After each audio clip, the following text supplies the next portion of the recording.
de foule ou de catégories sociales en détresse.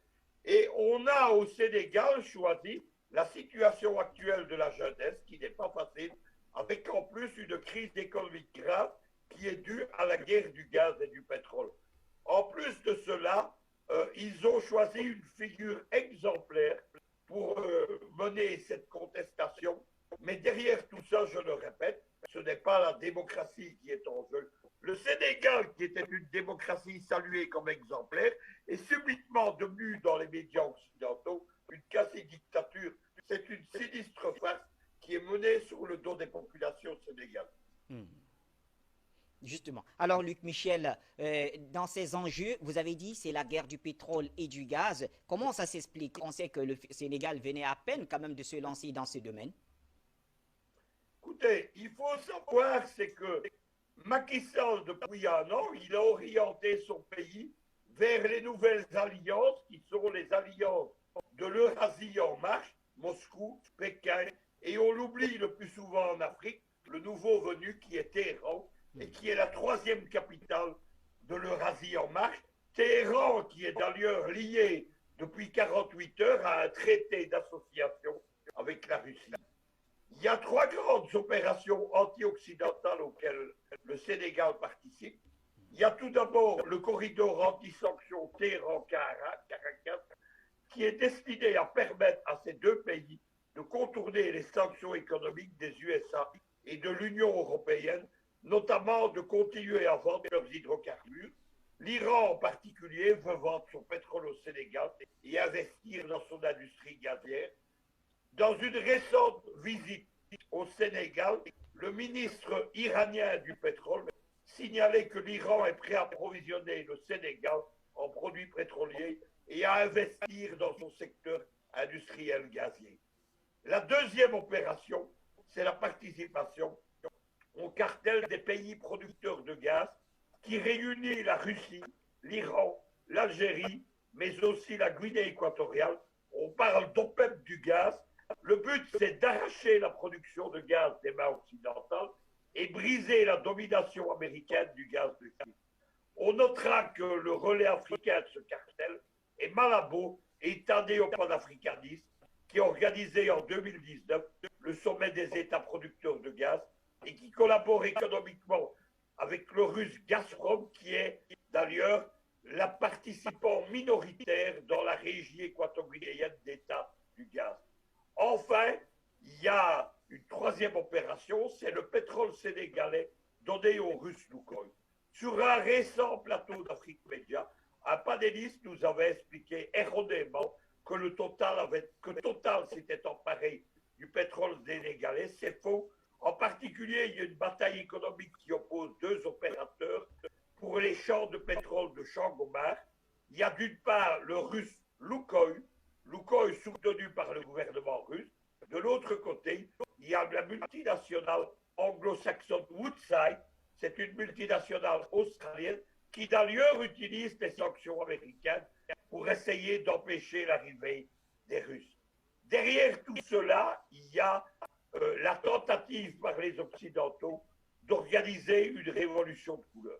Cette révolution de couleur, évidemment, euh, elle vise à combattre l'arrivée des Russes et surtout des Iraniens en Afrique. Elle repose évidemment sur une tentative d'organiser cette révolution de couleur depuis une grande manifestation, une manipulation travestie en opération anti-française, mais curieusement saluée par les médias d'État français, notamment France 24 et RFI. Les jeunes Sénégalais doivent s'interroger sur le fait que les médias de leur pire ennemi saluent l'opération anti-Macky Sall. À cette opération participent des gens pas très honorables. Il y a en avant l'opposant Sonko. Sonko, c'est un homme honorable. Il a notamment écrit un livre sur le pétrole sénégalais il y a 2 ans, mais il est utilisé. Il y a des gens moins recommandables, notamment le mouvement Y'en a marre qui est financé par Georges Soros. Depuis vendredi, Georges Soros est interdit de financement au Sénégal par l'État sénégalais. La ministre sénégalaise de la Communication a expliqué à juste titre que les manifestations étaient financées de l'étranger. De quoi s'agit-il? Le gouvernement a décidé de retirer son agrément à l'ONG Osiwa Sénégal, filiale de l'ONG Osiwa Afrique du Sud, qui est la principale fondation de financement de Georges Soros. Dans ces moments marqués par des violences de rue, où l'on note la grande implication des membres de cette structure dans le combat pour la libération de Ousmane Sonko, les pouvoirs publics cherchent donc à réduire leur capacité de nuisance. On peut lire notamment dans les comptes d'Osiwa qu'elle a fait transférer au moins 70 000 dollars américains, 45 millions de francs CFA, à Y'en a marre, au travers d'une de ses filiales qui s'appelle Trust Africa. Voilà ce qu'il faut savoir. Les choses ne sont pas évidemment ce qu'elles sont. Il y a beaucoup d'émotions derrière cette affaire, mais la géopolitique précisément, ce n'est pas se laisser aller à l'émotion, c'est pas faire la géopolitique de l'émotion, c'est raisonner sur des dossiers actualisés, les dossiers qui révèlent qu'aujourd'hui, non seulement le Sénégal n'est plus du côté de la Centrafrique ou des Américains, mais du côté de Moscou et de Téhéran. Ce dossier géopolitique nous explique la grande manipulation qui est en cours au Sénégal. Alors, Luc Michel, justement, en une minute peut-être, mais géopolitiquement, ça s'explique, hein, ce que vous nous dites, mais en interne, on ne va quand même pas éluder la question de la misère ou de la pauvreté qui est très ambiante du côté de la jeunesse sénégalaise. Il y a un double problème. Il y a tout d'abord une politique sénégalaise, justement, malheureusement, au cours des années précédentes, qui a conduit à isoler et à pousser dans la misère la jeunesse, d'où sa colère. Vous savez que les manifestations, les révolutions de couleur, c'est la manifestation, je le disais en début de cette interview, des foules et des catégories sociales en détresse. Deuxièmement, il y a un problème de communication. Le gouvernement sénégalais, depuis un an, ne communique pas sur la question de l'arrivée des Russes, de Loukoï, du pétrole, des champs de Changoma, mais surtout de la collaboration avec les Iraniens et les Vénézuéliens. Vous savez, je suis à peu près le seul analyste à expliquer cela en Afrique, parce que j'ai des rapports privilégiés avec les Iraniens.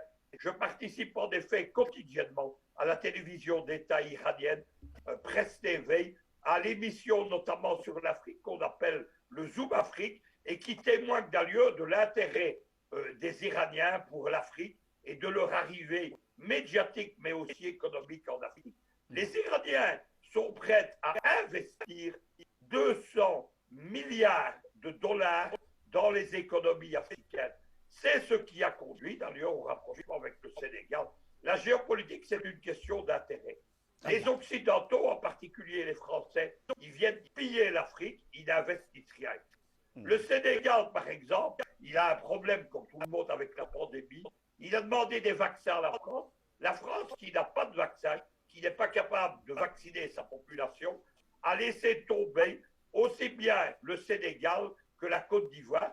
Ceux-ci ont dû demander aux Chinois, aux Russes et bientôt aux vaccins irano-cubains de venir aider à sauver les populations de leur pays. C'est l'intérêt, la capacité d'investissement, le partenariat gagnant-gagnant des partenaires de l'Alliance de l'Est qui explique pourquoi Macky Sall a choisi de se tourner vers celle-ci. Luc Michel, avant de refermer cette édition, Ousmane Sonko, un mot peut-être sur le personnage, puisque qu'on le veuille ou non, c'est quand même quelqu'un qui a un avenir politique certainement très beau. Est-ce qu'il ne gagnerait pas aussi à trouver un moyen de se blanchir de ces accusations qui risquent de ternir son image à l'avenir, justement? Je vous l'ai dit, c'est quelqu'un au départ de responsable et que l'on tente odieusement de manipuler. Il a écrit un livre sur le pétrole sénégalais, il a des positions contre le franc CFA, il a des positions qui sont le dégagement de son pays des mains occidentales, mais il doit évidemment, il est enclenché dans une affaire, moi je ne me prononce pas là-dessus, mais il est convoqué par la justice. Ce n'est pas parce qu'il est un leader politique qu'il doit se soustraire à celle-ci et qu'il n'est pas un citoyen comme les autres. Il doit se mettre en règle avec la justice sénégalaise, mais je suis d'accord avec vous pour dire qu'il a un grand avenir d'autant plus que ces positions vont dans le sens de la politique qui est suivie maintenant par son pays. On ne peut pas parler de dégagement du Sénégal des mains occidentales si on combat justement un Sénégal engagé dans la collaboration avec la Russie ou l'Iran, engagé dans 3 grandes opérations, je le répète, anti-occidentales, qui provoquent la colère directe et le sabotage de Washington et de Paris, étroitement liés, qui ne veulent pas évidemment que le Sénégal évolue dans cette direction. Merci à vous, Luc Michel, pour le temps consacré à cette édition. Mesdames et messieurs, merci à vous également de nous avoir suivis. C'était donc l'analyse du géopoliticien Luc Michel sur les émeutes de ces derniers jours au pays de la Teranga.